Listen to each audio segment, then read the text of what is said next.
हामीले सधैँ चाहिँ आज पनि हामीले अर्कै नयाँ एउटा खेल खेल्नेछौँ अनि त्यो खेलको नाम रहेको छ उस्तै चित्र मिलाउने खेल है। मसँग यहाँ हातमा चित्रहरू छ हेर्नुहोस् त। यो दुईटै एउटै छ कि छैन?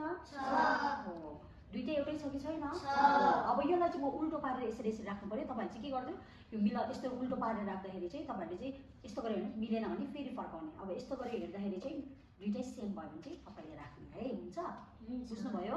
हो, यसरी चाहिँ हामी आजको खेल खेल्नेछौँ। हुन्छ? ओके।